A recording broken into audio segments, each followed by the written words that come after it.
దేవునికి దేవుని నామంలో అందరికి వందనాలు తెలియజేసుకుంటున్నాం. మనం చదువుకున్న భాగం చూస్తే చదవండి మళ్ళీ ఒకసారి. కీర్తనలు 65:11 సంవత్సరమును నీ దయా కిరీటము ధరింపజేసి ఉన్నావు. సంవత్సరమును నీ దయా కిరీటము. ఈ రాత్రికాల సమయంలో అంటే ఈ రోజు జాయిసీకి మరొక సంవత్సరాన్ని దేవుడు దయా కిరీటంగా అనుగ్రహిస్తున్నాడు. 4 సంవత్సరాలు కాచి కాపాడాడు. 4 సంవత్సరాలు కాచి కాపాడి 5వ సంవత్సరంలోకి దేవుడు అడుగు పెట్టిస్తున్నాడు. ఈరోజు నిన్ను గాని నన్ను గాని మనల్ని మన పిల్లల్ని మన కుటుంబాలను కాపాడేది ఎవరంటే చెప్పండి, ఎవరు మనం కాపాడేది? దేవుడే. దేవుడు పట్టణమును కాపాడని ఎడలా చెప్పండి, దాన్ని పూర్తి చేయండి. దాన్ని కాపలా కాసే వారి ప్రయాస వ్యర్థమే. దేవుడు ఇల్లు కట్టించిన దాన్ని కట్టువారి ప్రయాస వ్యర్థమే. ఈరోజు నువ్వు నేను ఇక్కడ నిలబడ్డామంటే ఇది మన గొప్పతనం కాదు, లేకపోతే మన తల్లిదండ్రుల గొప్పతనం కాదు, లేకపోతే ఇంకేదో కాదు, కానీ కేవలం దేవుని దయ, దేవుని కృప. ఎందుకు ఇంకా దేవుడు మనల్ని మరొక సంవత్సరంలోకి అడుగు పెట్టిస్తున్నాడు అంటే జాయిసీనే కాదు, ఈరోజు నిన్ను నన్ను కూడా దేవుడు మరొక సంవత్సరంలోకి అడుగు పెట్టిస్తున్నాడు. ఎందుకంటే ఇంకా ఏమన్నా ఈ నూతన సంవత్సరంలో అయినా ఇంకా సరి చేసుకుంటామేమో, ఇంకా పాత అలవాట్లు ఇప్పుడు దాకా ఏదైతే చెడ్డ ఆలోచనలు ఉన్నాయో, చెడ్డ తలంపులు ఉన్నాయో అవన్నీ మాని ఇక నుంచైనా దేవునికి ఇష్టంగా జీవిస్తామేమో అని దేవుడు ఇంకా ఒక రోజుని, లేకపోతే ఒక నెలని, లేకపోతే ఒక సంవత్సరాన్ని పొడిగిస్తూ ఉంటున్నాడు. ఇంకా ఎందుకు దేవుడు ఈ లోకంలో నిన్ను సజీవుడిగా ఉంచాడంటే నువ్వు రక్షణ పొందలేదేమో, నువ్వు బాప్తిసం తీసుకోలేదేమో, నువ్వు దేవునికి వ్యతిరేకంగా ఉన్నావేమో. ఒకవేళ ఇప్పుడు నువ్వు చనిపోతే నరకానికి వెళ్తావేమో. నరకానికి వెళ్ళటం దేవునికి ఏమాత్రం కూడా ఇష్టం లేదు. దేవుడు నిన్ను పరలోక రాజ్యానికి తీసుకోవాలనే కోరికతో ఉన్నాడు. అందుకనే నీకు మరొక రోజుని కానుకగా ఇస్తున్నాడు, మరొక నెల, లేకపోతే మరొక సంవత్సరం. ఇక్కడున్న మనమందరం కూడా ఎవరైనా సరే దేవుడు మనకు ఆయుష్ ఇస్తున్నాడంటే కారణం ఏంటంటే రక్షణ పొందితే దేవునిలో కొనసాగాలని, రక్షణ పొందకపోతే రక్షణ పొందాలని, ఇంకా దేవుణ్ణి నమ్ముకోకపోతే దేవుణ్ణి నమ్ముకోవాలని దేవుడు మనకి రోజులు, సంవత్సరాలు ఇస్తూ ఉంటున్నాడు దయాకిరీటంగా. ఆయన దయ లేనిదే. లోకాసు వార్తలో ఒక చక్కటి మాట ఉంటుంది, చూద్దారండి. లోకాసు వార్త 2వ అధ్యాయం, లోకాసు వార్త 2వ అధ్యాయం చదవండి బిగ్గరగా ఎవరైనా. 40వ వచనం. లోకాసు వార్త 2వ అధ్యాయం 40వ వచనం. బాలుడు జ్ఞానముతో నిండుకొనుచు ఎదిగి బలము పొందుచుండును, దేవుని దయ. చాలు, ఏంటిదంటే ముందు చెప్పండి అక్కడ ఏముంది? అక్కడ దేవుని దయ. అసలు అన్నిటికంటే ముఖ్యమైనది దేవుని దయ. ఈరోజు మన పిల్లల మీద దేవుని దయ ఉందా? ఈరోజు నీ మీద, నా మీద దేవుని దయ ఉందా? దేవుని దయ ఉంటే ఎట్లా పెరుగుతారంటే 52వ వచనం చదవండి. అదే అధ్యాయంలో యేసు జ్ఞానమందును వయస్సునందును దేవుని దయందును మనుషుల దయందును వర్ధిల్లుచుండును. యేసు జ్ఞానమందు, ఇంకా వయస్సునందు దేవుని దయందును మనుషుల దయందును వర్ధిల్లుచుండును. బాలుడైన యేసు. ఈరోజు జాయిసి, లేకపోతే లేకపోతే మన పిల్లలు ఎట్లా చెప్పండి? ఎవరి దయలో ఉండాలి? జ్ఞానమందును, ఇంకా వయస్సు అందును దేవుని దయందును మనుషుల దయందును జాయిసి వర్ధిల్లుచుండును. చెప్పండి, ఆమెను చెప్పండి. అందరూ చెప్పాలి గట్టిగా. వయస్సు ఎందు, జ్ఞానమందు, ఇంకా దేవుని దయందు మనుషుల దయందు. ఈరోజు నువ్వు నేను కూడా దేవుని దయలో, మనుషుల దయలో, వయసులు, జ్ఞానములు మనము మన పిల్లలు వర్ధిల్లేటట్లుండాలి. మన పిల్లల్ని ఎట్లా పెంచాలంటే బైబిల్లో ఒక మాట చెబుతారో చూద్దామండి. ఎఫెసీ 6వ అధ్యాయం 4వ వచనం. ఎఫెసీయులకు రాసిన పత్రిక ఎబిసీలకు రాసిన పత్రిక 6వ అధ్యాయం 4వ వచనం. తండ్రులారా మీ పిల్లలకు కోపము రేపక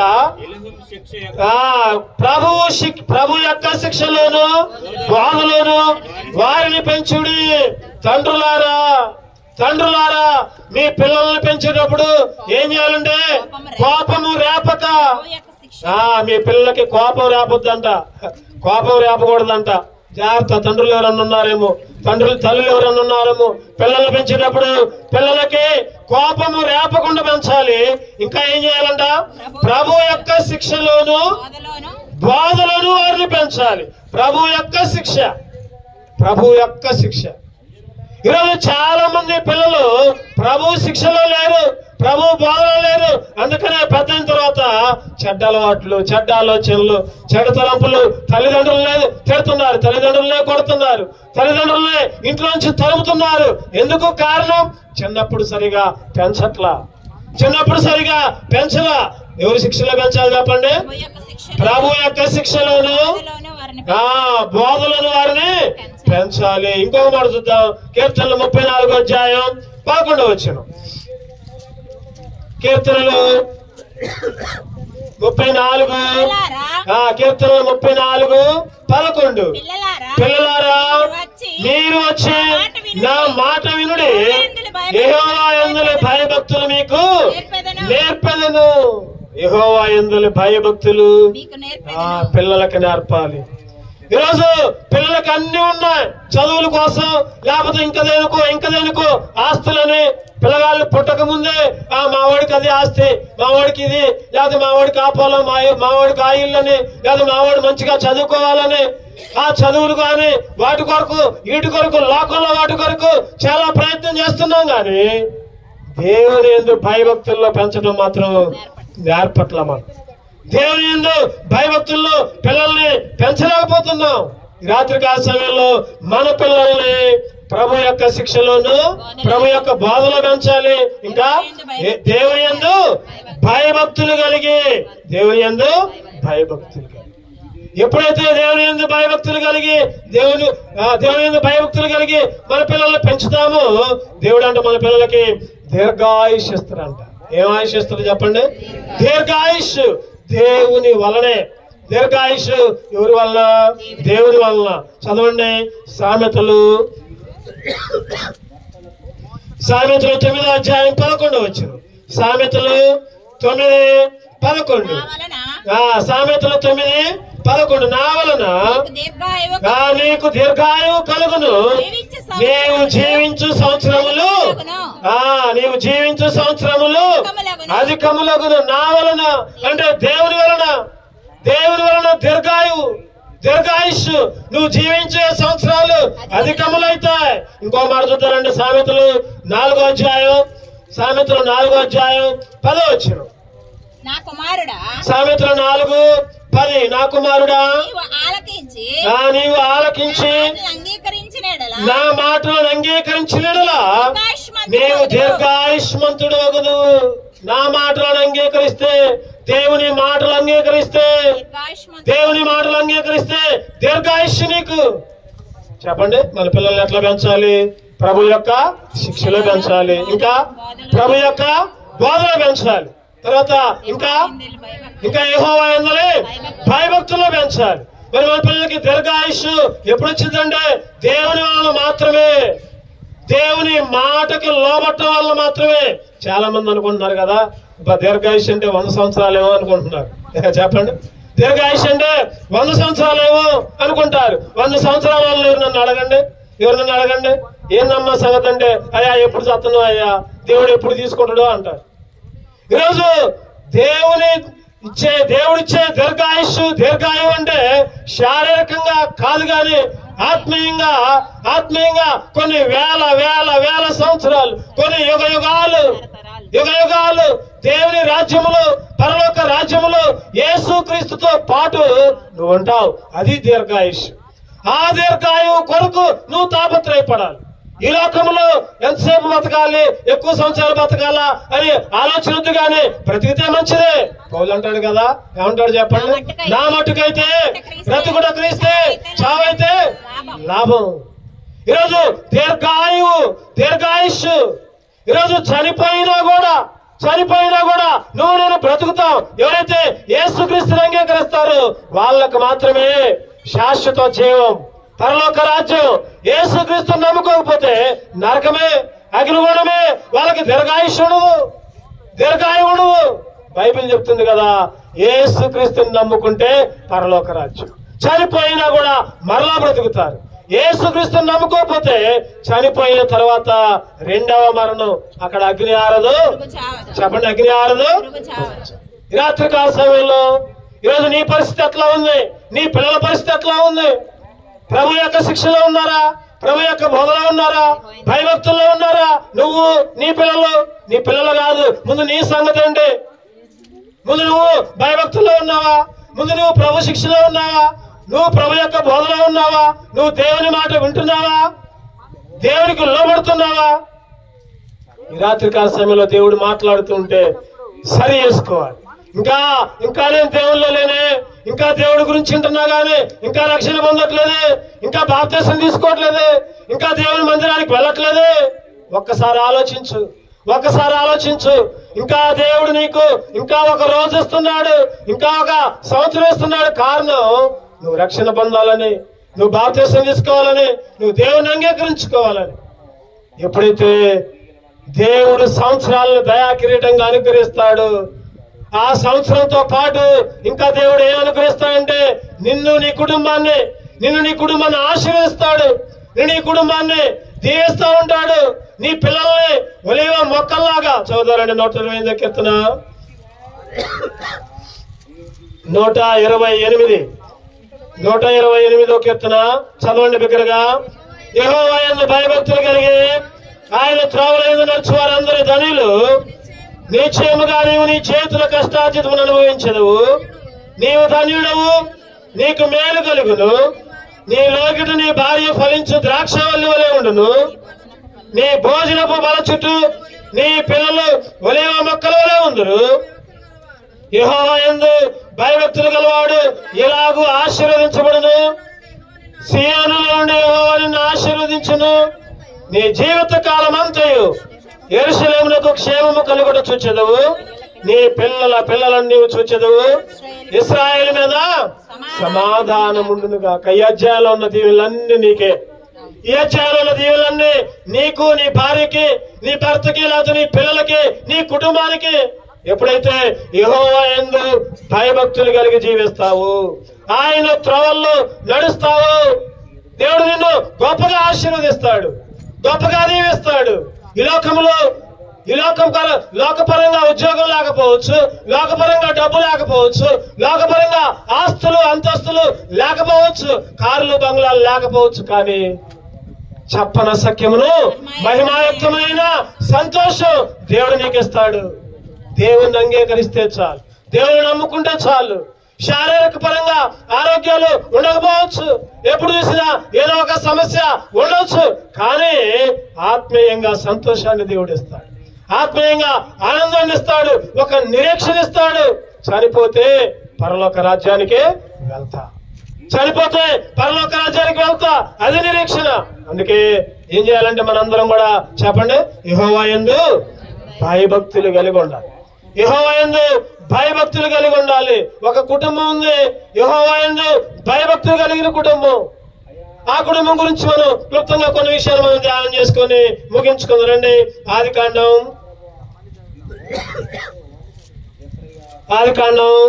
9వ అధ్యాయం 1వ వచనం. ఆదికాండం 9:1 చదవండి.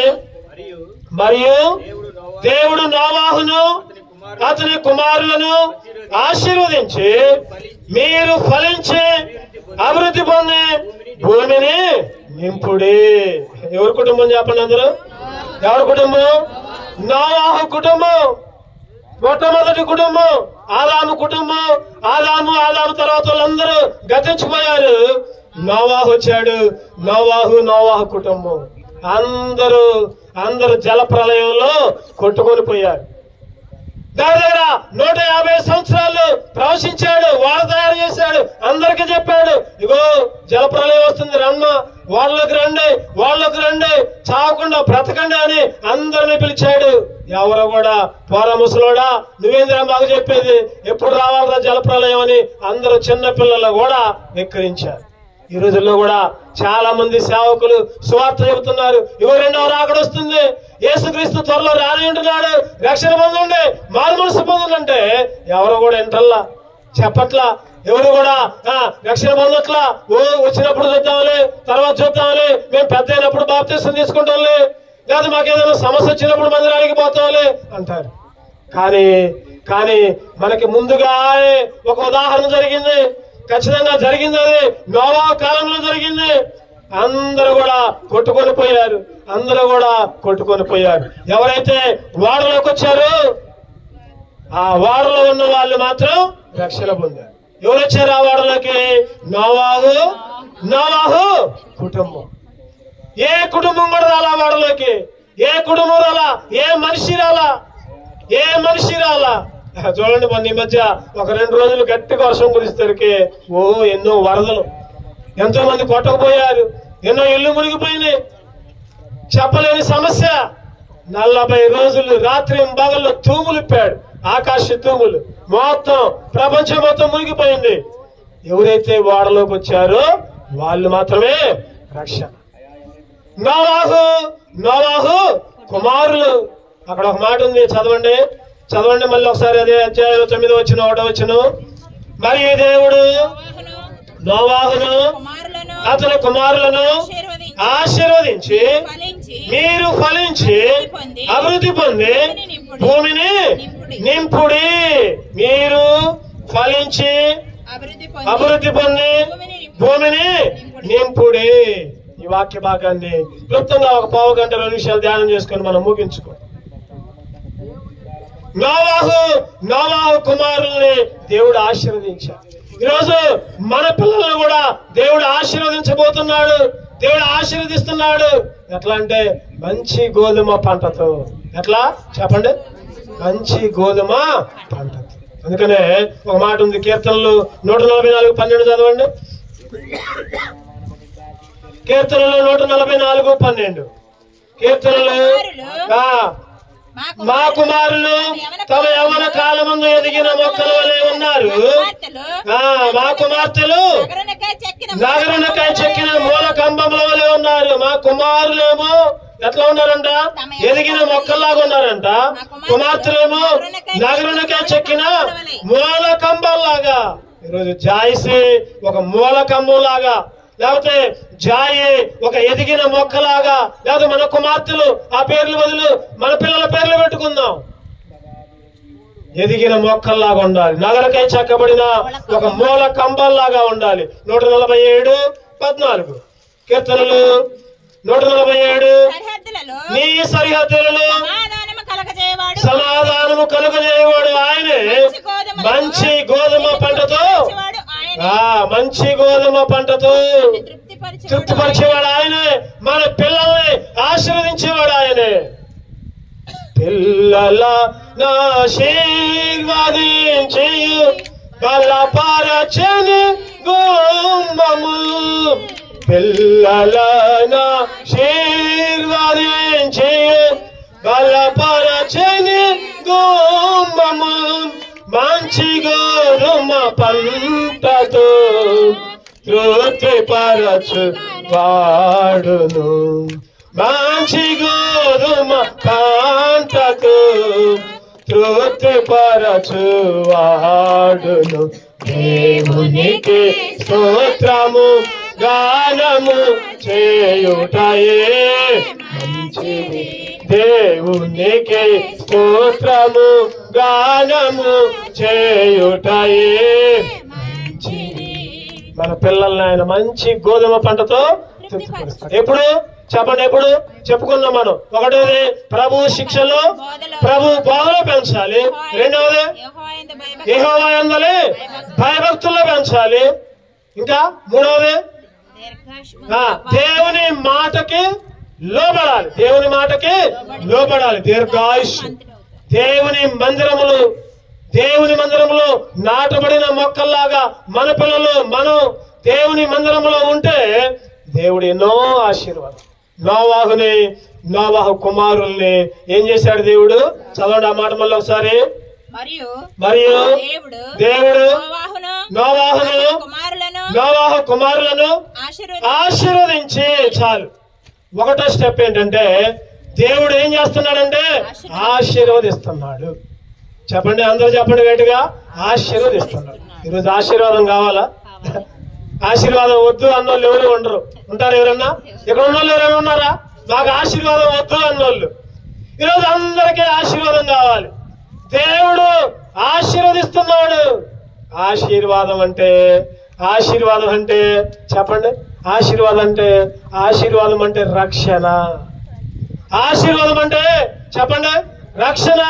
లేకపోతే నాకు డబ్బు వస్తే ఆశీర్వాదం కాదు, లేకపోతే నాకు ఆరోగ్యం వస్తే ఆశీర్వాదం కాదు, లేకపోతే నాకు ఈ లోకంలో మేలు కలిగితే ఆశీర్వాదం కాదు. మరి నిజమైన ఆశీర్వాదం ఏంటంటే దేవుణ్ణి నమ్ముకోవడమే, రక్షణ పొందడమే, బాప్తిసం తీసుకోవడమే.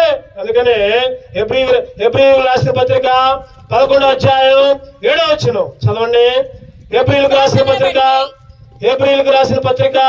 11:7. విశ్వాసం బట్టి నోవాహు అది వారికి చూడని సంగతులను గురించి దేవుని చేత హెచ్చరింపబడి భయభక్తులు గలవాడై తన ఇంటి వారి రక్షణ కొరకు ఒక ఓడను సిద్ధము చేసుకును. తన ఇంటి వారి రక్షణ కొరకు. రక్షణ అనే ఓడ. ఆశీర్వాదం అంటే ఇంకేదో కాదు. ఈ లోకంలో పదవులు కాదు, లేకపోతే అధికారం కాదు, లేకపోతే ఇంకేదో కాదు. మనం అనుకునేది అస్సలు కాదు. అసలైన ఆశీర్వాదం యేసుక్రీస్తుని నమ్ముకోవడమే ఆశీర్వాదం. ఉందా ఆశీర్వాదం? ఈ రాత్రి కాల సమయంలో నువ్వు చెప్పొచ్చు, నాకు అంత ఆస్తుంది, లేకపోతే నాకు ఇన్ని పొలాలు ఉన్నాయి, నాకు అది ఉంది, ఇది ఉంది. ఇవన్నీ పక్కన పెట్టు, నువ్వు చచ్చిపోతే ఇవన్నీ రావు వెంట. మరి అసలైన ఆశీర్వాదం, రక్షణ అనే ఆశీర్వాదం ఉందా? ఉంటే ధైర్యంగా చెప్పు. లేకపోతే ఆ రక్షణ అనే ఆశీర్వాదాన్ని పొందుకోవడానికి సిద్ధపడు. ఈ రక్షణ అనేది ఎవరిచ్చేదంటే దేవుడు ఇచ్చేది. రక్షణ ఎవరు చెప్పండి? కీర్తనలు 3వ అధ్యాయం 8వ వచనం. కీర్తనలు 3:8. రక్షణ యెహోవాదే, రక్షణ యెహోవాదే. ఈ రక్షణ నీకుందా? ఈ రక్షణ నీకుంటే దేవుని ఆశీర్వాదం ఉన్నట్టే. రక్షణ లేకపోతే నీకు ఆశీర్వాదాలు లేదు, నీ కుటుంబానికి ఆశీర్వాదం లేదు. ఈరోజు రక్షణ పొందితే, యేసుక్రీస్తుని నమ్మితే ఆశీర్వాదం. రక్షణ అనే ఓడలోకి వస్తే నువ్వు క్షేమంగా ఉంటావు. రక్షణ అనే ఓడలోకి రాకపోతే నీకు క్షేమం లేదు. చనిపోతే అగ్నిగుండం, నరకం. అందుకనే అపోస్తుల కార్యాల్లో 16వ అధ్యాయం 30వ వచనంలో ఒక మాట ఉంటుంది, చూద్దామండి. అపోస్తుల కార్యాలు 16:30. వారిని వెలుపలికి తీసుకొని వచ్చి, అయ్యలారా, రక్షణ పొందుటకు నేనేమి చేయవలను? రక్షణ పొందుటకు నేనేమి చేయవలను? అందుకు వారు ప్రభువైన యేసునందు విశ్వాసముంచుము, అప్పుడు నీవును నీ ఇంటి వారును రక్షణ పొందుదురని చెప్పి చాలు అడిగాడు. అడిగింది ఎవరు? జైలు అధికారి. అయ్యా, రక్షణ పొందాలంటే నేనేం చేయాలి? ఏమన్నారు చెప్పండి? రక్షణ పొందాలంటే ఏం చేయక్కర్లా. ఏమన్నారు? రక్షణ పొందాలంటే ప్రభువైన యేసునందు విశ్వాసముంచు, నీవును నీ ఇంటి వారు. ఈ రాత్రి కాల సమయంలో రక్షణ పొందాలంటే ఏం చేయాలని అనుకుంటున్నావా? రక్షణ పొందాలంటే ఎక్కడికో పోయి ఏదో నీళ్ళల్లో మునిగితే రక్షణ వచ్చింది అనుకుంటున్నావా? లేకపోతే ఎక్కడికో పోయి నీ తల వెంట్రుకలు ఇస్తే రక్షణ వచ్చింది అనుకుంటున్నావా? లేకపోతే ఎక్కడికో పోయి దాన ధర్మాలు చేస్తే రక్షణ వచ్చిందని భ్రమపడుతున్నావా? ఏమి నీకు రక్షణ ఇయ్యవు. కేవలము యేసుక్రీస్తునందు విశ్వాసముంచు. యేసే దేవుడిని నమ్ము, రక్షణ నీ సొంతం అయితే. రక్షణ నీకే కాదు, నీకు, నీ కుటుంబానికి, నీకు, నీ కుటుంబానికి, నీ ఇంటి వారికి రక్షణలోకి రా. దేవుని నమ్ముకో, యేసుక్రీస్తు నమ్ముకో. ఈ లోకంలో నువ్వు ఏది చేసినా కూడా అంతా వ్యర్థం, అంతా సున్నా. నువ్వు ఏది చేసినా, ఎన్ని పనులు చేసినా నీ ఆత్మకి సంతోషాన్ని ఇయ్యవు. కేవలము యేసుక్రీస్తుని నమ్ముకో, యేసుక్రీస్తు నీకు రక్షణ ఇస్తాడు, నీకు నెమ్మదిస్తాడు. ఇంకా చూడండి, రక్షణ ఎప్పటి నుంచి పొందాలంటే బైబిల్లో ఉంటుంది ఒక మాట, ప్రసంగి 12:2. ప్రసంగి 12:2 చదవండి. తేజస్సులకు సూర్య చంద్ర నక్షత్రములకు చీకటి కమ్మక ముందే, వాన వెలిసిన తరువాత మేఘములు మరలా రాకముందే, నీ బాల్య దినములందే నీ సృష్టికర్తను స్మరణకు తెచ్చుకో. నీ బాల్య దినములందే, నీ చిన్నప్పుడే. ఈరోజు చాలా మంది చిన్నపిల్లలు గాలి వదిలేస్తున్నారు. పెద్దోళ్ళేమో మందిరాలకు వెళ్తున్నారు, చిన్నపిల్లలేమో ఫోన్లు చూసుకోండిరా మీరు, లేకపోతే టీవీలు చూసుకోండిరా, లేకపోతే సినిమాలు చూసుకోండిరా వదిలిపెడుతున్నారు. వాళ్ళేమో మేకులు అవుతున్నారు. తల్లిదండ్రులకి చెప్పలేని సమస్యలుగా తయారవుతున్నారు. ఈరోజు చెప్పిన మాట అంటున్నా మన పిల్లలు. కారణం, పిల్లల్ని మందిరానికి నడిపించట్లా. చిన్నప్పుడే బాల్య దినములందే దేవుణ్ణి గుర్తు తెచ్చుకోవట్లా, దేవుణ్ణి స్మరించట్లా. యేసుక్రీస్తుని నమ్ముకుంటే నువ్వు ఎటువంటి వాడవైనా సరే, నువ్వెంత పాపాత్ముడైనా, నువ్వెంత చెడిపోయిన వాడవైనా, యేసు రక్తం పవిత్రపరుస్తుంది నిన్ను. యేసుక్రీస్తు చనిపోయింది నిన్ను పరలోక రాజ్యానికి చేర్చడానికే. యేసుక్రీస్తు రక్తం దాచింది నీ పాపాన్ని కడగడానికే. 1 యోహాను 1:9 చూస్తే, 7 చూస్తే, యేసు రక్తం అంట ప్రతి పాపం నుంచి పవిత్రులుగా మార్చింది. యేసు రక్తం ప్రతి పాప. చదవండి అన్నమాట. మన పాపములను మనం ఒప్పుకుని నమ్మదగిన వాడును నీతిమంతుడును కనుక మన పాపములను క్షమించి సమస్త దుర్నీతి నుండి మనలను పవిత్రులుగా చేయును. సమస్త దుర్నీతి నుంచి, చెడుతనం నుంచి, లోక పాపం నుంచి దేవుడు మనల్ని పవిత్రంగా చేస్తాడు. అందుకనే ఈ రాత్రికాల సమయంలో అసలైన ఆశీర్వాదం, దేవుని ఆశీర్వాదం, నోవాహు కుమారుల్ని దేవుడు ఆశీర్వదించాడు. ఈరోజు మరి ఆ ఆశీర్వాదంలోకి నువ్వు, నీ కుటుంబం, నీ పిల్లలు రావడానికి సిద్ధమేనా? ఒకవేళ వస్తే సంతోషం, రాకపోతే ఈ రాత్రికాల సమయంలో జాయశ్రీ పుట్టినరోజు సందర్భంగా మరలా ఒకసారి దేవుడు నిన్ను ఆహ్వానిస్తున్నాడు. దేవుడు నిన్ను మాట్లాడుతున్నాడు. దేవుడు నీతో పిలుస్తూ ఉంటున్నాడు. రండి లోబడిన పిల్లలారా అని చెయ్యి జాపి అడుగుతున్నాడు. రాబిడ్డ రక్షణ పొందు, రాబిడ్డ నా మందిరానికి, రాబిడ్డ నా ఇంటికి, రాబిడ్డ నీ మనసు మార్చుకో, నీ పాపాలన్నీ వదిలిపెట్టు, నన్ను అంగీకరించు, రక్షణ పొందు అని అడుగుతున్నాడు. ఇంకా నువ్వు అంగీకరించకపోతే ఈ రాత్రి కాల సమయంలో ఒక తీర్మానం తీసుకో. రెండవదిగా చూద్దారండి. ఒకటోది, దేవుడు నోవాహు కుమారుల్ని ఆశీర్వదించాడు. రెండోది చదవండి అక్కడనే. రెండోది ఉంది అక్కడ, మీరు ఫలించి. ఒకటోదేమో ఆశీర్వాదం. ఆశీర్వాదం అంటే రక్షణ పొందడం అనుకున్నాం. మరి రెండోది ఫలించడం అంటే చెప్పండి ఎవరన్నా. ఫలించడం అంటే వాక్యములో ఫలాలు, వాక్యములో అనుభవాలు, వాక్యాన్ని ధ్యానించడం. ఫలించడం అంటే వాక్యాన్ని ధ్యానించడం. కీర్తనలు 1:2 చదవండి. కంటతో వచనాలన్నీ మనకి. యెహోవా ధర్మశాస్త్రమునందు ఆనందించుచు దివారాత్రము దాన్ని ధ్యానించువాడు ధన్యుడు. అతడు నీతి కాలంలో నాటబడినదే ఆకు వాడక తన కాలమందు ఫలమిచ్చు చెట్టు వలె ఉండును. అతడు చేయనదంతయు సఫలమగును. ఎప్పుడైతే యెహోవా ధర్మశాస్త్రమందు ఆనందిస్తావు, బైబిల్లో ఆనందపడతావు, బైబిల్ చూసి సంతోషపడతావు. ఈరోజు విచారం ఏంటంటే బైబిల్ చూసి బాధపడుతున్నారు కొంతమంది. కొంతమంది పిల్లలు ఆదివారం రాగానే తల్లిదండ్రులు చెప్తారు, అమ్మ ప్రార్థనకు రామ్మ, బైబిల్ తీసుకో అమ్మ అంటే ఆ పిల్లలు బైబిల్ పక్కనేసి నేను ప్రార్థనకు రాను, పోతే నువ్వు పో అంటారు. ఈరోజు బైబిల్ చూసి ఆనందపడాలి, సంతోషపడాలి. యెహోవా ధర్మశాస్త్రమందు ఆనందించుచు, యెహోవా ధర్మశాస్త్రమందు ఆనందించుచు. ఎప్పుడైతే దేవుని ధర్మశాస్త్ర గ్రంథాలని, వాక్యాలను నువ్వు వింటావు, వాక్యాలను ధ్యానిస్తావు, వాక్యాలను నెమరేస్తావు, అప్పుడు నీకు అసలైన సంతోషం, అసలైన ఫలం, ఫలించడం అంటే చెప్పండి. ఫలించడం అంటే మన ఇంటి దగ్గర ఒక చెట్టు వేసామనుకోండి, దానికి కొత్తగా ఆకులు వచ్చాయనుకోండి, ఏమంటాం మనం? ఫలిస్తుంది అంటాం. పువ్వులు పూసాయనుకోండి, కాయలు కాసాయనుకోండి, అబ్బా చెట్టు భలేగా ఫలిస్తుంది అంటాం. మరి ఆత్మీయంగా నీ స్థితి ఎట్లా ఉంది? ఆత్మీయంగా నువ్వు మందిరానికి వెళ్తున్నావు, బైబిల్ చదువుతున్నావు, ప్రార్థన చేస్తున్నావు, అయినా ఇంకా ఎండిపోయే స్థితిలో ఉన్నావా అంటే నీకు సరిగా నీళ్ళు అందట్లా, నీకు సరిగా పోషణలు అందట్లా, నువ్వు సరిగా దాంట్లో ఉండట్లా, అంటుగడబడట్లా. ఈరోజు సరైన ఫలాలు లేక ఎండిపోయే స్థితిలో ఉన్నారు. దేవుని వాక్యం అనే ఫలాల్లోకి రావాలి.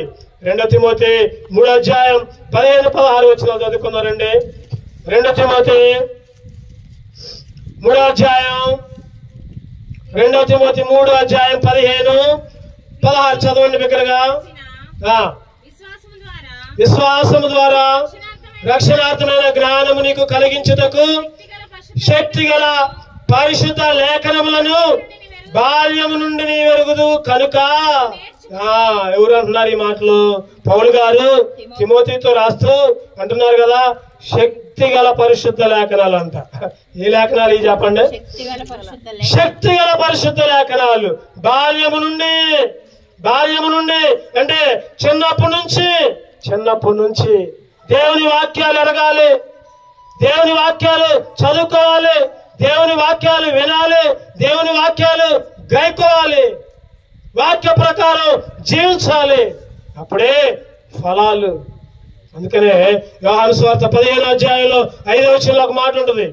యోహాను సువార్త 15:5 చదవండి. ద్రాక్షావల్లిని నేను, తీగలు మీరు. ఎవడు నా యందు నిలిచిండునో, నేను ఎవరి యందు నిలిచిండునో వాడు బహుగా ఫలించును. నాకు వేరుగా ఉండి మీరేమియు, నాకు వేరుగా ఉండే, దేవునికి వేరుగా ఉండే నువ్వేం చేయలేవు. గుర్తుపెట్టుకో. నాకు చాలా ఉంది అని అనుకుంటున్నావేమో, అదంతా ఈ లోకము వరకే. దేవునికి వేరుగా ఉండే నువ్వేం చేయలేవు. ద్రాక్షవల్లి దేవుడు, తీగలు మీరు. నువ్వు నేను ఒక తీగ. ఎప్పుడైతే దేవునితో అంటగట్టబడతామో, ఆ తీగ ఎప్పుడైతే దేవునిలో నిలిచి ఉంటుందో, నేను ఎవరి యందు నిలిచిందునో, ఇంకా ఎవడు నా యందు నిలిచిండునో, 2 మాటలు ఉండాలి ఇక్కడ. చెప్పండి ఒకటోది. దేవునిలో నిలిచి ఉండాలి. ఇంకా ఎవడు నా యందు నిలిచిండునో, నేను ఎవరి యందు నిలిచిందునో వాడు బహుగా ఫలించు. 2 కావాలి. ఒకటే అయితే కుదరదు. ఎప్పుడైతే ఈ విధంగా జీవిస్తామో, దేవునిలో నిలిచి ఉంటాము, దేవుడు మనలో ఉంటాడు, అప్పుడే ఫలాలు, అప్పుడే ఫలిస్తావు నువ్వు, నీ కుటుంబం. లేకపోతే ఫలించలేవు, లేకపోతే ఎండిపోతావు. ఎండిపోతే ఏం చేస్తారు? ఎండిపోతే అగ్ని అటువంటి వాటినన్నింటినీ పోగు చేసి కాలుస్తారు, అగ్నిలో కాలుస్తారు. అది 2వ మరణం. ఎట్లా ఉంది నీ పరిస్థితి? మొదటిగా అసలు దేవుడిచ్చిన ఆశీర్వాదం ఉందా? రక్షణ ఉందా? చాలా సంతోషం. రక్షణ ఉంటే తర్వాత ఫలిస్తున్నావా, లేకపోతే ఎండిపోతున్నావా? నేను బాప్తిసం తీసుకున్నాలే అనుకుంటా లోకంలోనే జీవిస్తే, ఇంకా లోకంలో నీ ఇష్టం వచ్చిన పనులన్నీ చేస్తే ఇంకా నువ్వు ఫలించట్లా, ఎండిపోతున్నావు. నీకు తెలియకుండానే నువ్వు ఎండిపోతున్నావు. నువ్వు అనుకుంటున్నావు కదా, నేను బాగానే ఫలిస్తున్నాలే, ఆదివారం పోతున్నాలే, పాటలు పాడుతున్నా, ప్రార్థన చేస్తున్నా, లేకపోతే వాక్యం చెబుతున్నా అని అనుకుంటున్నావేమో. కానీ ఇంటి దగ్గర దేవుడికి వ్యతిరేకంగా ఉంటే నువ్వు ఎండిపోయిన కొమ్మలాగా తయారవుతావు. వేషధారణ క్రైస్తవులాగా మారిపోతావు. అసలైన ఫలాలు లేక ఎండిపోయే స్థితిలో ఉంటే ఈ రాత్రి కాల సమయంలో దేవుడు నీతో మాట్లాడుతున్నాడు. దేవుని వాక్యములో దేవునిలో నిలిచి ఉండు. మూడవది చదవండి. మూడవది అభివృద్ధి. చెప్పండి, అందరూ చెప్పండి. ఒకటోది చెప్పాలి, అందరూ చెప్పాలి. ఆశీర్వాదం. రెండవది ఫలించటం. ఆశీర్వాదం అంటే ఏంటి? ఆశీర్వాదం అంటే రక్షణ. రక్షణ అంటే బాప్తిసం. రక్షణ అంటే మారు మనసు. రక్షణ అంటే బాప్తిసం. మారు మనసు పొందాలి. మారు మనసు అంటే చెడ్డయన్నీ వదిలిపెట్టాలి. యేసుక్రీస్తు ఏ విధంగా నీళ్ళల్లో మునిగి లేచి బాప్తిసం తీసుకున్నాడు, ఆ బాప్తిసం తీసుకోవాలి. రెండవదిగా ఫలించడం అంటే దేవుని వాక్యములు దేవునిలో నిలిచి ఉండాలి. మూడవది ఏంటి? అభివృద్ధి.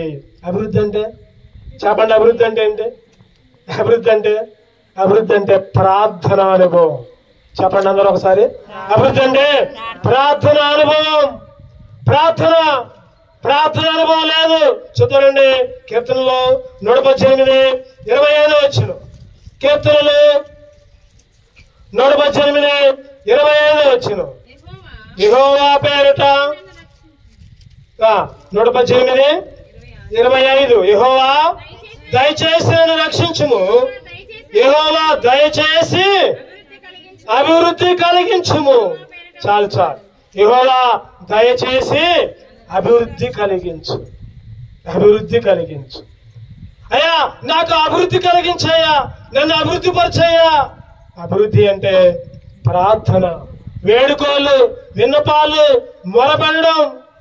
ఈ రాత్రికాల సమయంలో దేవుడు నోవాహు కుమారుల్ని రకరకాలుగా దీవించాడు. ఒకటోది ఆశీర్వదించాడు, రెండోది ఫలింపజేశాడు, మూడవది అభివృద్ధిలోకి. చెప్పండి, ఏం చేశారు నోవాహు కుమారులు జలప్రాల నుంచి బయటికి రాగానే చెప్పండి ఏం చేశారు? చెప్పండి. అబ్బా భలేగా అన్ని మునిగిపోయినాయి, అది మునిగిపోయినాయి, ఈ మునిగిపోయినాయి అని చూడాల. ఏం చేశారు? రాగానే బలిపీఠం కట్టారు. బలిపీఠం కట్టి దేవునికి బలులర్పించారు. బలులర్పించడం అంటే స్తుతించడం. బలులర్పించడం అంటే దేవుణ్ణి ఆరాధించడం, దేవుణ్ణి ఘనపరచడం. దేవుడంట ఇంపైన సువాసనగా ఆక్రమించారంట వారి బలిపీఠాన్ని, వారి బలుల్ని. ఆ రోజుల్లో అంటే బలు కట్టారు. మరి ఈ రోజుల్లో బలిపీఠం అంటే ప్రార్థనే. నీ బలిపీఠం ప్రార్థనే. అసలు నువ్వు ప్రార్థన చేస్తున్నావా? నా ప్రశ్న. ఈ రాత్రికాల సమయంలో రక్షణ ఉంది నీకు, వాక్యంతో ఫలిస్తున్నావు, మరి ప్రార్థన చేస్తున్నావా? ప్రార్థన ఉంటే నువ్వు అభివృద్ధిలోకి ఉంటావు. ప్రార్థన లేకపోతే నువ్వు అభివృద్ధిలోకి రావు. అందుకనే భక్తులు అంటాడు కదా, నీ పిల్లలకి ప్రార్థన చేయడం నేర్పు అంటాడు. ఇర్మియా చదువుతారండి. ఇర్మియా 9:20 ఇర్మియా 9:20 స్త్రీలారా యెహోవా మాట వినుడి, మీరు చెవియొగ్గి ఆయన నోటి మాట ఆలకించుడి, మీ కుమార్తెలకు రోదనము చేయటం నేర్పండి. మీ కుమార్తెలకు చెప్పండి ఏం చేయటం నేర్పాలంట? రోదనము చేయ నేర్పుడి. ఒకరికొకరు అంగలార్పు విద్య నేర్పుడి. మీ కుమార్తెలకి ఏడవడం నేర్పండి. అనొచ్చు, మేము కూడా బాగానే నేర్పుతున్నాం ఏడవటం. ఏది కావాలంటే అది కొనిపెట్టేటప్పుడు నాకు అది కావాలని ఏడుస్తూ ఉంటారు పిల్లలు. ఏడవంలోనే మనం కూడా కొనిపెడతా ఉంటాం. మంచిదే. దానికంటే ముఖ్యంగా దేవుని దగ్గర ప్రార్థన చేయటం నేర్పాలి. రోదన చేయటం, దేవుని దగ్గర ఏడవడం నేర్పాలి. ఈరోజు రక్షణ పొంది నీవు, బాప్తిసం తీసుకున్న నీవు నీ పిల్లలకి ప్రార్థన నేర్పుతున్నావా? రోదన చేయడం నేర్పుతున్నావా? అరే నీకేది కావాలంటే నన్ను అది అడుగురా, నేను ఇస్తా అంటున్నాను. కానీ అరే దేవుణ్ణి అడుగురా, దేవుడు నీకు దయచేస్తాడురా అని ఎప్పుడన్నా చెప్పావా నీ పిల్లలకి? నీకేది కావాలంటే చెప్పు, నిమిషంలో తెచ్చిపడేస్తాం అంటాం. మనం చాలాసార్లు అంటాం. మనకేం తక్కువరా, ఏది కావాలంటే చేస్తాం. ఇది కాదు మనం నేర్పేది. నీకేది కావాలన్నా దేవుణ్ణి అడగటం నేర్పు. దేవుణ్ణి అడగటం నేర్పు. దేవునికి మొరపెట్టు నేర్పు, దేవునికి ప్రార్థన చేయడం నేర్పు నీ పిల్లలకి. అసలు ముందు నువ్వు నేర్చుకో, ఫస్ట్ నువ్వు నేర్చుకో, తర్వాత నీ పిల్లలకు నేర్పు. ఎప్పుడైతే ప్రార్థన నేర్పుతావో అప్పుడే నీ కుటుంబం అభివృద్ధిలోకి వచ్చింది. లేకపోతే నీ కుటుంబం అభివృద్ధిలోకి రానే రాదు. దావీదు రాజు ముమ్మారు ప్రార్థన చేసిందంట. ఆయన రాజేగా, అన్ని ఉన్నాయిగా, అయినా కానీ ఎందుకు ప్రార్థన చేసిండు? అయినా కానీ ఎందుకు దేవుడికి మొరపెట్టిండు? అయ్యా నేను నా కుటుంబం ఏమంటాడు చెప్పండి దావీదు? నిత్యము నీ సన్నిధిలో ఉండేటట్టు నాకు దయచేయ్యా. అయ్యా నాకు రాజ్యం శాస్త్రం గుంచయ్యా అనలా. అయ్యా నా తర్వాత నా పిల్లగాళ్ళే రాజులుగా ఉండాలనలా. అయ్యా పలానా వాళ్ళు నా మీద గెత్తడానికి వస్తున్నారు, వాళ్ళ మీద గెలిపి అయ్యా అనలా. దావీదు దేవుణ్ణి కోరుకున్నాడు. ఏం కోరుకున్నాడు? అయ్యా తండ్రి, నాయన నేను నా కుటుంబం మనం నేను ఒక్కడిని పోతే చాలే మందిరానికి, నేను ఒక్కదాన్ని పోతే చాలే. మన ఆలోచనలు అట్లా ఉంటున్నాయి. దావీదు లాంటి ఆలోచనలు రావాలి. తండ్రి నేను నా కుటుంబం నిత్యము నీ సన్నిధిలో ఉండేటట్టు చేయ్యా. దావీదు గారు ప్రార్థన చేశారు, అబ్రహాం గారు ప్రార్థన చేశారు, ఇస్సాకు, యాకోబు, మోషే, గొప్ప గొప్ప వాళ్ళందరూ ప్రార్థనలో గడిపారు. దానియేలు గారైతే ప్రార్థన చేయొద్దన్నా కూడా మేడ మీదకి పోయి యెరూషలేము తట్టు చేతులెత్తి ప్రార్థన చేశారు. ఈరోజు మేము నీ కుటుంబం అభివృద్ధి పొందట్లేదంటే ప్రార్థన అనుభవంలో లేవేమో, ప్రార్థన లేదేమో. మందిరానికి బాగానే పోతావు, వాక్యాలు బాగానే చదువుతావు, వాక్యాలు బాగానే చెబుతావు, పాటలు మంచిగానే పాడతావు, అయినా కానీ ప్రార్థన లేకపోతే పిల్లి గ్రహం గారు అన్నారంట. చాలా మంది అడిగారంట, అయ్యా ఏంటి నీ సీక్రెట్ ఏంటి? ఎంతమందిని నువ్వు ఎక్కడ సభలు పెట్టినా లక్షల మంది వస్తున్నారు, ఏంటి నీ సీక్రెట్ అంటే రాసుకోండి చెబుతా అన్నాడంట. ఒకటో కారణం ప్రార్థన, రెండో కారణం ఏం చెబుతున్నా కొత్తదని చూస్తున్నారు వాళ్ళు, రెండో కారణం ప్రార్థన, మూడో కారణం ప్రార్థన. ఈరోజు మన జీవితాలు పాడైపోతున్నాయి. కారణం ఏంటంటే ప్రార్థన కొరవడింది. విశ్వాస జీవితంలో ప్రార్థన లేదు, మొరపెట్టేది లేదు, అంగలార్చేది లేదు, ఉపవాసాలు ఉండేది లేదు. అందుకనే సైతాను మన మీద రాజ్యం వెళ్తుంది. ఈరోజు ప్రార్థన అనే అనుభవంలోకి రావాలి. నువ్వు, నీ కుటుంబం, నీ పిల్లలకి ఏం నేర్పాలి చెప్పండి? ఏం నేర్పాలి? ప్రార్థన చేయటం నేర్పాలి. ప్రార్థన చేయటం నేర్పు నీ పిల్లలకి, అప్పుడే నువ్వు అభివృద్ధి. 4వ చదువుతానండి. 4వది ఏంటి? చదవండి మళ్ళీ ఒకసారి. 1వది ఆశీర్వాదం, 2వది ఫలించడం, 3వది అభివృద్ధి, 4వది ఏం చేయాలంట? భూమిని నింపాలి. చెప్పండి, భూమిని నింపడం అంటే ఏంటి? భూమిని నింపడం అంటే భూలోకములో, లేకపోతే నువ్వు ఉండే ప్రదేశంలో, నువ్వు ఉండే ఊరిలో, నువ్వు ఉద్యోగం చేసే దగ్గర, నువ్వు పనికెళ్ళిన దగ్గర దేవునికి సాక్షిగా ఉండాలి. నీ సాక్ష్యముతో భూమిని నింపాలి. నీ సాక్ష్యం ఎట్లా ఉంది? నీ సాక్ష్యం ఈ రాత్రికాల సమయంలో రక్షణ పొందిన నీవు నీ గురించి నీ పక్కమ్మటి వాళ్ళు ఏం చెప్పుకుంటున్నారు? ఆదివారం వస్తే మంచిగా ప్రార్థనకు పోతారు, సోమవారం నుంచి ఇక వాళ్ళని చూడాలి, ఎప్పుడు సినిమాలే, సీరియల్లే, ఎప్పుడు చెడ్డ మాటలే, ఎప్పుడు నోట్లోంచి బూతులే. ఉందా ఎటువంటి సాక్ష్యం? ఎటువంటి సాక్ష్యం ఉంటే నువ్వు ప్రార్థనకు పోవడం కూడా వేస్టే, నువ్వు రక్షణ పొందడం వేస్టే, వాక్యం చదవడం వేస్టే. జాగ్రత్త. నీ సాక్ష్యముతో నువ్వు దేవునికి ఒక వేగు చుక్కలాగా కాపాడాలి. భూమిని నింపు. ఎట్లా నింపాలంట? భూమిని సాక్ష్యముతో నింపు. అందుకని అపోస్తుల కార్యాలు 1వ అధ్యాయం 8వ వచనంలో, అపోస్తుల కార్యాలు 1వ అధ్యాయం 8వ వచనం చదవండి. ఆయనను మీ మీదికి వచ్చినప్పుడు మీరు శక్తిని కనుక మీరు యెరూషలేములోను యూదయ అంతటను భూదిగంతముల వరకును నాకు సాక్షులైందని వారితో చెప్పెను. యేసుక్రీస్తు శిష్యులతో, యేసుక్రీస్తు శిష్యులంట ఎట్లా అంట, యెరూషలేములోను యూదయ సమరయ దేశాల్లోను భూదిగంతముల వరకు నాకు సాక్షులుగా. రక్షణ పొందిన నీ పరిస్థితి ఏంటి? రక్షణ పొందిన నీ గురించి ఏం చెప్పుకుంటున్నారు? నువ్వు ఏం చెప్పుకుంటున్నావు? నువ్వు సాక్ష్యం చెప్పడం కాదు గొప్ప, నీ గురించి నీ పక్కమ్మటోళ్ళు చెప్పాలి సాక్ష్యం. ఇంకో మాట చెప్పమంటారా? నీ గురించి నీ శత్రువు చెప్పాలి. అబ్బో ఆయనకి నాకు పడదలే గాని ఆయన అయితే ఒకప్పుడు అంత దుర్మార్గుడు, ఒకప్పుడు అంత చెడ్డోడు, ఒకప్పుడు ఎట్లా పడితే అట్లా జీవించేవాడు, కానీ ఇప్పుడైతే యేసుక్రీస్తుని నమ్ముకోండు అన్ని పోయినాయి. ఎవరు చెప్పాలి ఈ మాటలో? శత్రువు చెప్పాలి. అప్పుడు నువ్వు గొప్పోడు, అప్పుడు సాక్షిగా ఉండవు. నీ గురించి నువ్వెన్నేమి చెప్పుకోవచ్చు, నీ గురించి నీకు తెలిసిన వాళ్ళు ఎన్నేమి చెబుతారు, ఆయనంత మంచోడు లేడని. అది కాదు కావాల్సిన సాక్ష్యం. నీ శత్రువు కూడా, సైతాను కూడా సాక్ష్యం చెప్పాలి. ఎవరి గురించి చెప్పింది? సైతాను దేవుడి దగ్గర చెప్పండి. ఎవరి గురించి చెప్పింది? యోబు గురించి చెప్పింది. అయ్యా నువ్వు కంచేసావయ్యా, నువ్వు కంచేసావు, ఒకసారి ఆ కంచె తీసి చూడు.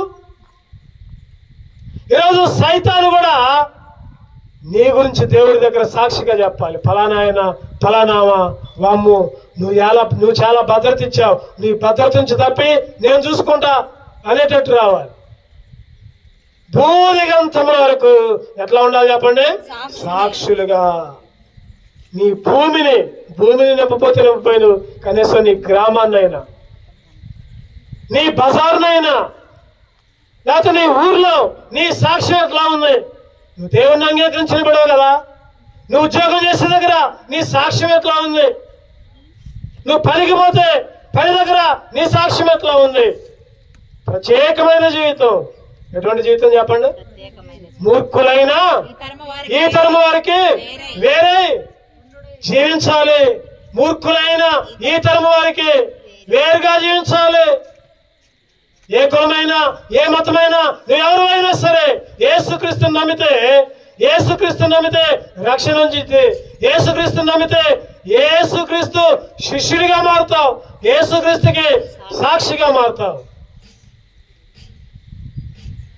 ఈరోజు ఇంకా నువ్వు రకరకాల ఆచారాలు పట్టుకొని, ఇంకా ఈ కులాచారం అని, మతాచారం అని, వంశాచారం అని ఇవన్నీ పట్టుకొని ఏలాడబడుతుంటే నువ్వు యేసుక్రీస్తు బిడ్డవి కాదు. సైతాను సంబంధించిన క్రియలన్నీ చేస్తున్నావు. సైతాను బిడ్డవే నువ్వు.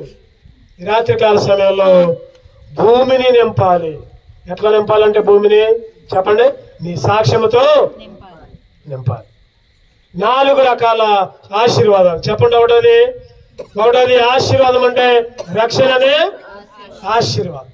రక్షణ అనే ఓడలోకి రాకపోతే, ఇంకా రక్షణ పొందకపోతే, ఇంకా యేసుక్రీస్తుని నమ్ముకోకపోతే, ఈ రాత్రి దేవుడు పిలుస్తున్నాడు.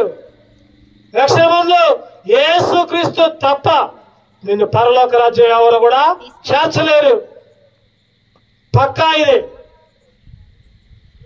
నువ్వు చనిపోతే పరలోక రాజ్యం పోవాలంటే యేసుక్రీస్తుని నమ్ముకో.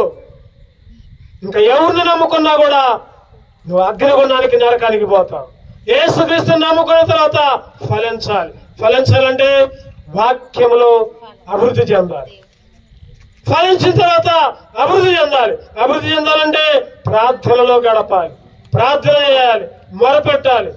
అభివృద్ధి చెందిన తర్వాత భూమిని నీ సాక్ష్యముతో నింపాలి. ఎప్పుడైతే ఇటువంటి లక్షణాలు కలిగి ఉంటావో, మనం చదువుకున్న ఇందాక 144:12 చదవండి మళ్ళీ ఒకసారి. కీర్తనలు 144:12. మా కుమారులు యవన కాలమందు ఎదిగిన మొక్కల వలె ఉన్నారు. మా కుమార్తెలు నగరకై చెక్కిన మూల కంబముల వలె. నీ కుమారులు మొక్కల్లాగా ఉండాలి, నీ కుమార్తెలు మూల కంబాల్లాగా ఉండాలంటే ఇటువంటి అనుభవాల్లోకి రావాలి. నీ పిల్లలకి మందిరంలోకి వెళ్ళటం నేర్పు, మందిరంలో గడపడం నేర్పు. ఓ స్కూల్కి అయితే పొద్దున్న లేచిన దగ్గర నుంచి తరిమి తరిమి తరిమి తరిమి లే మా కొడుకు పుస్తకాలు ఎత్తుకో హోంవర్క్ చేయి. ఆ రోజులు నువ్వు చాలా జాగ్రత్తగా స్కూల్కి పంపిస్తావు, మంచిదే కాదంట్లా. అంతకంటే ముఖ్యంగా ఆదివారం రాగానే ఇంకొద్దిగా ముందు లేచి మందిరానికి తయారు చేయి. నీతో పాటు నీ మందిరానికి తీసుకుని వెళ్ళు. ఈరోజు పిల్లలు భయభక్తుల్లో లేకపోవడం కారణం ఏంటంటే తల్లిదండ్రులే. ఒక చిన్న ఉదాహరణ చెప్పి నేను ముగిస్తా. ఒక పేద పోలీస్ ఆఫీసర్ ఉన్నాడు, భార్య, ఒకే ఒక్క కొడుకు కుమారుణ్ణి బాగా గారాభంగా పెంచింది తల్లి. తండ్రి అంటే భయం, తల్లి అంటే లెక్కలేదు. ఆ కుమారుడు ఆ పోలీస్ ఆఫీసర్ కాబట్టి ఆ జేబుల్లో డబ్బులు తీసుకునేవాడు, ఇష్టం వచ్చినట్టు ఖర్చు చేసేవాడు చిన్నప్పుడు. తండ్రి ఏమో కొట్టేవాడు, తల్లేమో కొట్టమాకు, ఎందుకు చిన్నపిల్లగాన్ని కొడతామని గారాభం చేసింది.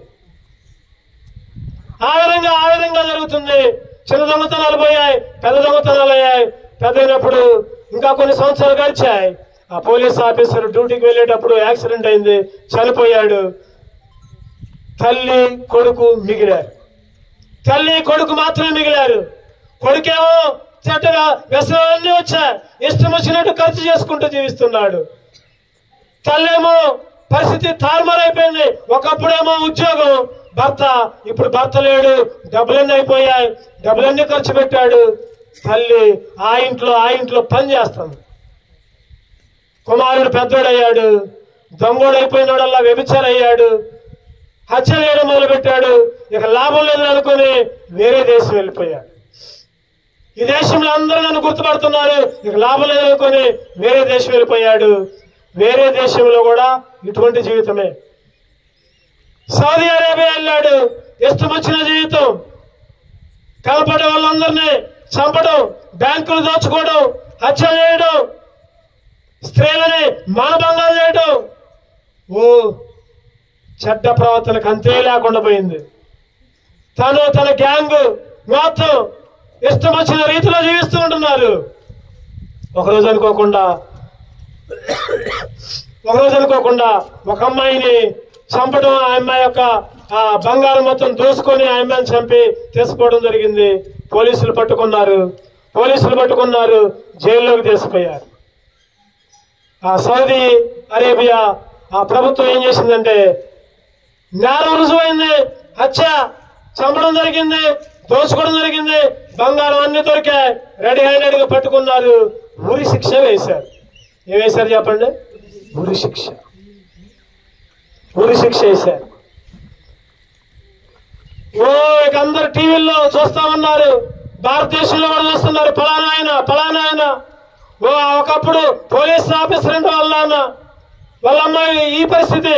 చిన్నప్పుడు గారాబం చేశారు, ఇప్పుడు పెద్ద అయిపోయాడు, దొంగడైపోయాడు, హత్య చేశాడు, దొంగతనం చేశాడు, పట్టుకున్నారు, జైల్లో ఉన్నారు, వేరే దేశంలో జైల్లో ఉన్నారు. ఉరి శిక్ష టీవీల్లో వస్తున్నాయి, పేపర్లలో వస్తుంది. ఆ గవర్నమెంట్ ఆఫీసర్లు ఇంకా విస్తృతంగా ప్రచారం చేపిస్తున్నారు. ఇగో ఈడికి ఉరి శిక్ష వేస్తే ఈడిని చూసన్నా ఇంకొంతమంది నేర్చుకుంటారు. ఇక నుంచి చెడ్డ మాటల్లో, చెడ్డ అలవాట్లు, హత్యలు చేయరు, దొంగతనాలు చేయరు అనే ఉద్దేశంతో ఇంకా పబ్లిసిటీ చేస్తున్నారు. ఉరేసారు పలానా రోజు అని. ఆ రోజు దగ్గరకు వచ్చింది. ఉరేసే ముందు చివరి కోరిక కోరుకో అన్నారు. ఏమన్నారు చెప్పండి?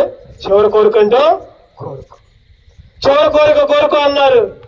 ఆ వ్యక్తి ఒకసారి కోరుకుంటున్నాడు, అయ్యో ఇక నేను చనిపోతా కదా, చివరిగా ఒక కోరిక కోరుకుందాం అనుకుని వాళ్ళతో చెప్పాడు కదా, అయ్యా భారతదేశంలో, పలానా ఆంధ్రప్రదేశ్ లో, పలానా జిల్లాలో, పలానా ఊర్లో మా అమ్మగారు ఉంటారు, చివరిసారిగా మా అమ్మగారిని చూసి చనిపోతా అని చెప్పాడు. మరి చివరి కోరిక కదా. వెంటనే ఆ తల్లిని వెతికారు, సౌదీ తీసుకెళ్లారు విమానాల్లో. కొడుకేమో జైల్లో ఉన్నాడు, ఉరి తీయడానికి సిద్ధంగా ఉన్నారు. చివరి కోరిక తల్లిని చూపిస్తూ ఉన్నారు. ఒక పెద్ద స్టేడియం, అందరిని ఇన్వైట్ చేశారు, అన్ని టీవీల్లో లైవ్ టెలికాస్ట్ జరుగుతూ ఉంది. ఎందుకంటే ఈడిని చూసన్నా మిగిలిన వాళ్ళు బుద్ధి తెచ్చుకుంటారు, అందుకనే బహిరంగంగా ఉరిదీయండి అని ఆ ప్రభుత్వం ఆజ్ఞాపించారు. అందరూ వచ్చారు. తల్లి వస్తుంది, విమానం దిగింది, తల్లి వస్తుంది, కుమారుడు అక్కడ ఉన్నాడు, తల్లి అటు నుంచి వస్తుంది. స్టేడియంలో అందరూ చూస్తున్నారు, టీవీలో అందరూ చూస్తున్నారు ప్రోగ్రామ్ ని. ఆ తల్లి వస్తుంది, దగ్గరకు వస్తుంది. ఆ కొడుకు వచ్చాడు. అయ్యా అదిగో మీ అమ్మ, నీ చివరి కోరిక కదా, మీ అమ్మని తెచ్చాం, పో మీ అమ్మ దగ్గర పో, మాట్లాడు, చివరిసారిగా మాట్లాడరా అని చెప్పి పంపించాడు. ఆ కొడుకు తల్లి దగ్గరికి వెళ్ళాడు. అందరూ చూస్తున్నారు. ఏం జరిగిద్దా, ఏం మాట్లాడుతాడా, తల్లిని కౌగిలించుకుంటాడా, ముద్దు పెట్టుకుంటాడా, ఏడుస్తాడా, కాళ్ళు పట్టుకుంటాడా, అందరూ చూస్తున్నారు.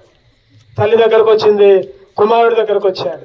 తల్లి దగ్గరకు వచ్చింది, కుమారుడి దగ్గరకు వచ్చారు. చూసుకున్నారు ఇద్దరు ఒకరికొకరు చూసుకున్నారు. తల్లి ఏమో ఏడుస్తుంది, అయ్యో అయ్యో అయ్యో నా కుమారుడా ఎంత జరిగింది, ఎంత శిక్ష పడదు నీకు, ఉరి శిక్ష, నువ్వు చచ్చిపోతున్నావా అని ఆ తల్లి ఏడుస్తుంది. కుమారుడు ఏడవట్లేదులే గాని అప్పుడు దాకా సైలెంట్ గా ఉన్నాడల్లా ఆ చేతిని తీసి ఆ తల్లి చెంప మీద ఆ చెంప ఈ చెంప గట్టిగా వాయిస్తున్నాడు. తల్లి చెంపలు వాయిస్తున్నాడు. అందరికీ అర్థం కావట్లా. అరే ఈ పిచ్చోడండి, తల్లిని పిలిచింది కొట్టడానికా, తల్లిని పిలిచింది చెంపదెబ్బలు కొట్టడానికా? అందరూ అట్లానే చూస్తున్నారు, నిశ్చేష్టులు అయిపోతున్నారు. లైవ్ టెలికాస్ట్ చూసి వాళ్ళందరూ ఆశ్చర్యపోతున్నారు. ఏంటి అట్లా కొడుతున్నాడు, బాగా గట్టిగా అటు ఇటు గట్టిగా కొట్టి ఆ లైవ్ టెలికాస్ట్ లో చెప్తున్నాడు. అందరూ జాగ్రత్తగా వినండి. ఓ తల్లులారా, ఓ తండ్రులారా, జాగ్రత్తగా వినండి. చిన్నప్పుడు మా నాన్న గద్దించేవాడు, మా అమ్మ నన్ను గద్దిలా, మా అమ్మ నాకు గారాబం నేర్పింది, మా అమ్మ నన్ను శిక్షించలా. నేనిప్పుడు కొట్టిన దెబ్బల్లో ఒక్క దెబ్బ అయినా చిన్నప్పుడు మా అమ్మ నన్ను చెంపదెబ్బ మీద కొడితే నేను ఇట్లా హంతకుడిగా తయారయ్యేవాడిని కాదు, నేను ఇట్లా వ్యభిచారిని అయ్యేవాడిని కాదు. ఈ తప్పు నేను చేయడం కారణం ఏంటంటే నా తల్లి నన్ను చిన్నప్పుడు సరిగా పెంచలేదు. అందరూ అట్లనే ఆశ్చర్యపోయి చూస్తున్నారు. అక్కడ స్టేడియం, టీవీల్లో లైవ్ టెలికాస్ట్, అందరూ మళ్ళీ చెబుతున్నాడు, ఓ తల్లి తండ్రులారా జాగ్రత్త, మీ పిల్లల్ని చిన్నప్పటి నుంచి జాగ్రత్తగా పెంచండి, చిన్నప్పటి నుంచి కొద్దిగా దండించండి, క్రమశిక్షలు నేర్పండి. మనం ఇందాక చెప్పుకున్నట్టు ప్రభు శిక్షలు, ప్రభు బోధలు పెంచండి. తెల్లారి పొద్దున్నే హెడ్లైన్స్, ఉరేశారు అబ్బాయిని, కారణం తల్లి చేయబట్టే. తల్లి సరిగా పెంచాల. రాత్రి కాల సమయంలో ఓ తల్లి, ఓ తండ్రి, నీ పిల్లల్ని ఏ విధంగా పెంచుతున్నావు, నీ పిల్లలకి ఏం అలవాట్లు చేస్తున్నావు, నీ పిల్లల్ని ఎవరి శిక్షలో ఉంచుతున్నావు? నీ పిల్లల్ని దేవుడికి అప్పచెప్పు, నీ పిల్లల్ని దేవుని మందిరానికి అప్పచెప్పు, నీ పిల్లల్ని దేవుని మందిరంలో పనులకు అప్పచెప్పు. దేవుని మందిరంలో ఏ పనున్నా నీ పిల్లలకు చెప్పు చేయమని. అవెంతో ఆశీర్వాదాలుగా, అవెంతో దీవులుగా వారి భవిష్యత్తు, వారికి చక్కటి భవిష్యత్తు, నీకే కాదు నీ కుటుంబానికి, నీ పిల్లలకి చక్కటి భవిష్యత్తు, చక్కటి ఆశీర్వాదాలు దేవుడు ఇస్తాడు. రాత్రికాల సమయంలో దేవుడు ఆ తల్లిగా, ఆ తండ్రిగా నీతోనే మాట్లాడుతున్నాడు. తల్లిదండ్రులుగా దేవుడు మనతోనే మాట్లాడుతున్నాడు. మన పిల్లల్ని ఏ విధంగా పెంచుతున్నావు? ప్రభు శిక్షలు, ప్రభు యొక్క బోధలు మన పిల్లల్ని పెంచాలంటే ముందుగా మనం ఉండాలి. ముందు నేను మందిరానికి వెళ్ళాలి, ముందు నేను భయభక్తుల్లో ఉండాలి, నువ్వు భయభక్తుల్లో ఉండాలి, నువ్వు మందిరానికి వెళ్ళాలి. నువ్వు ఇంట్లో టీవీ చూస్తే నీ పిల్లలు టీవీ చూస్తారు, నువ్వు సినిమా చూస్తే నువ్వు సినిమా, లేదా నువ్వు సిగరెట్ తాగితే నీ పిల్లలు కూడా జాగ్రత్త. నిన్ను చూసే నేర్చుకుంటున్నారు. ఈ రాత్రికాల సమయంలో నోవాహు కుమారుల్లాగా దేవుడు ఆశీర్వదించాలన్నా, ఫలించాలన్నా, అభివృద్ధిలోకి తేవాలన్నా, సాక్షులుగా ఉంచాలన్నా నీ పిల్లల్ని ప్రభు యొక్క శిక్షలో, ప్రభు యొక్క బోధలో అటువంటి కృప దేవుడు మనకే అనుగ్రహించును గాక. నేను కళ్ళు మూసుకుందాం ఒక్క నిమిషం కళ్ళు మూసుకుందాం.